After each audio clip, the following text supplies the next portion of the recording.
Nagu öeldud sai, siis mina olen Jüri Lehtmets, Eesti Lihasaigete Seltsi esimees. Ja kuna ma olen lihasaigi ja elektrirattustooli kasutaja, siis suht palju igapäevaselt pean nende kahe teemaga maadlema, et ma oma elu paremini korraldada. Et siis täna ma räägingi kahel teemal, kaasav disain avalikus ruumis ja siis kuidas erivajadustega inimesi aktiviseerida. Aga siis liigume esimese teema juurde, milleks on siis kaasav disain. Et lihtsustatult öeldes kaasava disaini peamine eesmärk on siis tagada teistega võrdsed võimalused ning võrdne ühiskonnas osalemine neile inimestele, kes on piiratud toimetulekuvõimega. Ja siis, et seda teha, tuleb eemaldada olemasolevaid tõkkeid ja siis üritada ennetada üldse, et valesid selliseid otsuseid ei tehtaks. Et siis selle teema juures räägin 4 teemast: veebiruum, mobiilsus, eluruumid ja avalik ruum. Kõigepealt siis liigub praegusel koroona ajal kõige aktuaalsema teema juurde, milleks on veebiruum. Et siin on nimelt probleem selles, et vaegnägijad ei saa tihti erinevaid keskkondi kasutada, kuna nendega pole arvestatud. Ja samuti on tihti raske leida infot ligipääsetavuse kohta. Et nii tulebki tihti kasutada rohkem kõrvalabi ja teha kõvasti detektiivitööd ennem kui kuhugi uude kohta minnakse. Siis ise näen siis 2 erinevat lahendust, et esimene on see, et on oluline, et jälgitakse seda V3C puuetega inimeste nii-öelda standardid, millega saaks tutvuda v3.org-i kaudu. Ja põhiline probleem vaegnägijatel on tihti see, et nad ei saa oma ekraani lugemistarkvara kasutada. Ja tihti on oluline info pildi kujul või mõni dokument on loetamatu samal põhjusel. Ja siis see ligipääsetavuse info on samuti, et tihti nii mõnelgi kodulehel seda kenasti välja toodud ei ole, tuleb helistada ja nii edasi. Siin on heaks näiteks avaliku selle info väljatoomisel on Tallinna ligipääsetavuse infosüsteem, kus on väga detailselt kirjeldatud asutuse ligipääsetavust ja on koguni võimalik näha videosid sellest, milline on see liikumismarsruut, mida sa oled mõelnud. Siis selleks, et nii-öelda veebiruumis ka kodus mugav toimetada, oleks see, et on probleemiks see, et elanike eluruumid pole ligipääsetavad. Ja kui pole ligipääsetav, siis pole võimalik ka omas kodus elada terve elukaare ja tuleb väga liigagi varakult hakata mõtlema hooldekodu või muu taolise lahenduse peale. Et siis ongi oluline arendada järjest seda nii elumajade kui ka kortermajade ligipääsetavust. Et siin on olulisel kohal, et kasutatakse võimalikult mõjusalt hetkel kättesaadavaid kodukohanduse rahasid. Ja tulevikus oleks hea, kui oleks näiteks KredExi taoline algatus, mis praegu küll toetab nii-öelda seda soojuspidavust ja energiasäästu, et see võiks laieneda ka ligipääsetavusele. Ja selleks, et kortermaju, sest nii mõnest, et enamus majades on niisugused standardsed kortermajad, et kui Tartus on tehtud nii-öelda need smartšovkad või niisugused asjad, siis Võrumaal võiks ka tähelepanu tõmmata sellele kortermajade ligipääsetavuse arendamisele, et seal oleks liftid ja kõik muu vajalik olemas, mis vajalik on. Ja selleks, et ühiskonnas aktiivne olla, on oluline see, et erivajadusega inimesed saaksid olla võimalikult mobiilsed, et saaksid kasutada bussi, rongi ja vajadusel ka sotsiaaltransporti. Lahenduseks oleks siis see, et tuleks tutvuda ja võtta üle erinevaid mobiilsuse häid praktikaid. Siin on heaks näiteks Pärnumaa ühistranspordikeskus, kus kogu bussipark on madalapõhjaline ja ka sotsiaaltransport on üsna hästi korraldatud. Et näiteks mul on võimalik hetkel siis oma kodukohast Lellest Pärnusse minna, kuna bussid on ligipääsetavad ja mõnusad kasutada ja ka näiteks Pärnu linnas on kõik olemas. Teine algatus on selline eestlaste loodud algatus nagu Modern Mobility, mis keskendub suures osas siis tänapäevasele jagamismajanduse nõuetepõhisele transpordile, et ka maapiirkondades oleks transport tagatud siis, kui seda tõesti vaja on. Ja siis neljas teema, mis on siis peamiselt, kuidas seda kaasavat disaini mõistetakse, on see, et avalik ruum ja seal pakutavad teenused võiksid olla kõigile kasutatavad. Aga hetkel on sellega probleeme, et ei ole. Et kas on probleem selles, et asutuste sisse ei saa või lihtsalt võib-olla teeninduskultuur ei ole nii heal tasemel kui võiks. Ja siis on mina näen siin 3 erinevat lahendust, et ennem kui probleemiga tegeleda, tuleb seda kaardistada.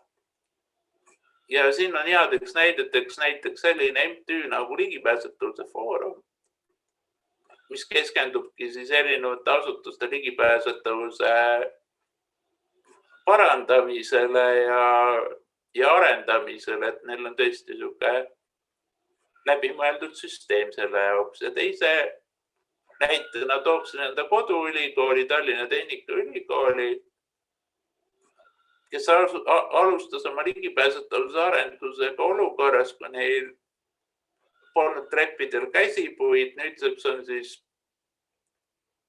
kõik õppehooned omavahel ühendatud, on liftid ja liftid ütlevad oma korruseid, on trepitõstukeid ja linnakus on täiesti mõnus liikuda. Aga see kõik pole toimunud nüüd ja kohe, vaid samm-sammu haaval igal aastal vaadatakse siis üle, et mida see aasta siis teha võimalik on. Ja siis üks ilmselge, et avaliku linnaruumi kavandamisel võiks rakendada siis läbivalt kõiki kaasava elukeskkonna kavandamise ja loomise põhimõtteid. Ja selleks on loonud näiteks Astangu Kultuuriorganisatsioonikeskus vastava juhendmaterjali. Ja ka üle ümber ei saa sellest, et tuleks harida valla avaliku ruumi planeerijaid ning ka ettevõtluse ja turismiga seotud osapooli kaasavast disainist. Et esiteks, et mõista, et peale ilu peab ka linnakeskkond kasutatav olema. Siin on kahjuks halvaks näiteks Võru keskväljak, kus pimedad ei saa aru, kus liiguvad autod, kus jalakäijad ja ka ratastooliga on väga ebamugav selle krobelisel pinnal liikuda. Ja ettevõtjad turismiga seotud tegelejad peaksid mõistma, et vananeva ühiskonna oludes on just tulevikus erivajadusega inimesed, nende peamised kliendid, kelle vajadusega tuleks arvestada, et nende teenuseid ja tooteid tarbitaks rohkem. Aga siis, kuna mul 20 minutit aega, siis järgmisena keskendun räägin siis erivajadustega inimeste aktiviseerimisest. Et siin puudega inimesed peavad tegelema mitmete probleemidega. Esiteks suurimaks probleemiks on vast omastehooldajate hoolduskoormus, mis on eriti häiriv juhul, kui sa oled nooremapoolne isik, kes on sõltuvuses oma lähedastest ja vanematest. Ja see piirab nii abivajajad kui ka omastehooldajat ennast. Ja siin ei aita need hooldustoetused ja asjad. Sest oluline on see, et mõlemad osapooled saaksid olla aktiivsed. Siis on kodukohanduse kehv kättesaadavus. Kui sa ei saa kodunt rahulikult iseseisvalt välja, siis ei ole loota ka, et ühiskondlik aktiivsus kuhugi edasi areneb. Siis on suur probleem iseseisvust toetavatest teenustest, olgu selleks isiklik abistaja teenus või kas või see, et sa saad koduhooldust täpselt sellel ajal, kui sul seda tõesti vaja on. Ja siis kindlasti see kogukonna vähene kaasatus ja eelarvamused. Ja tihti on probleemiks ka see, et erivajadusega inimesed ise ei ole võib-olla nii avatud meelega, et lasta võõrast nii-öelda väljapoolt tulevat abi ligi, olgu see valla sotsiaaltöötaja või olgu see naabrid ja muu kogukonna liikmed. Ja samuti see, et kui lihtne on toimetada tööturul, hariduses, kultuuris, vabaühendustel, käia üritustel ja nii edasi. Ja tihti on probleemiks hoopis mitte teenuste puudus või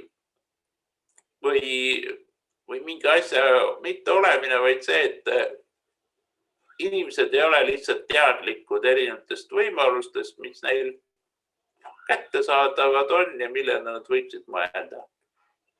Et siin on, ma näen siis siin hetkel siis 4 peamist nii-öelda lahenduskohta. Esimene on see, et kuna Eestis on erinevad teenused ja võimalused omavalitsuse ja riigi ja erinevate asutuste vahel nii killustanud, et inimesed jäävad juba nende võimaluste otsimisega hätta, et siin oleks Praxise soovituste pinnalt on see, et vallas võiks olla juhtumi korraldaja, kes keskendubki inimese enda probleemi lahendamisele, et ta tõepoolest kasutaks ära kõik võimalused, mis talle loodud on. Ja juurde tooksin, et võiks ka laiemalt kasutada kogemusnõustamise teenust. Sest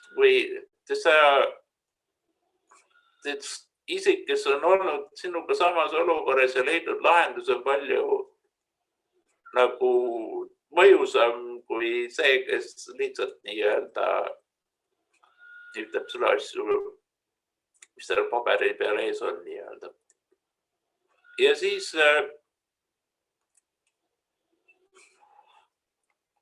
varem on ka toodud, et neid uusi nii-öelda vajadusepõhiseid uusi hoolekandeteenuseid, mis kasutavad innovatiivseid lahendusi, ei ole nagu piisavalt ja või puuduvad sootuks.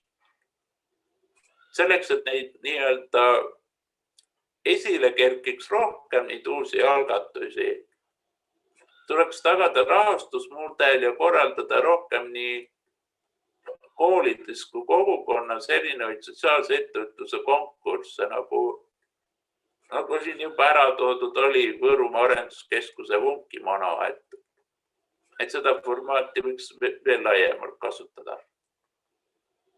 Ja mis puudutab uusi lahendusi, võiks rohkem kasutada ja hoolekandes ka jagamismajandusel ja sotsiaalsel ettevõtlusel põhinevaid lahendusi. Näiteks mina kasutan sellist portaali nagu keermeid.ee, kus saab siis 10 euro eest tunnis tellida endale nii-öelda selle hooleandja endale koju. Mina kasutan seda tavaliselt lõuna ajal. Ja seal on siis tööl ka inimesed, keda on veidi ka antud temaatikas koolitatud, et see ei tule uue asjana. Või siis enda nii-öelda ettevõtmine Empific, mille loomisel sa ise kaasa löödud, kus on võimalik siis ka kogukonnast vabatahtlikku abi otsida. Juhul, kui pole rahalisi ressursse või ollakse lihtsalt huvitatud nii-öelda kogukonnaga kontakti loomisest. Ja kolmanda lahendus on nagu varemgi sai öeldud, et selleks lahendusi otsida on vaja neid nii-öelda olukorda kaardistada. Et siis tuleks kaardistada erivajadustega inimeste võimalused kaasa lüüa hariduses, et kui lihtne või kerge neil on liikuda põhiharidusest kuni kõrghariduseni välja. Samuti, kuidas on võimalik osaleda tööturul, kultuuris, ühiskondlikus elus ja näiteks käia erinevatel sündmustel ja nii edasi. Selleks, et olukorda võib-olla parandada, siis tuleks luua ka vastavad juhiseid olukorra parandamiseks. Näiteks seda, et näiteks juhised, kuidas korraldada sündmust võimalikult kaasaval moel või siis kuidas rohkem nagu tööturul arvestada või miks mitte mõne hobi puhul, et kuidas neid erivajadusega inimesi paremini kaasata.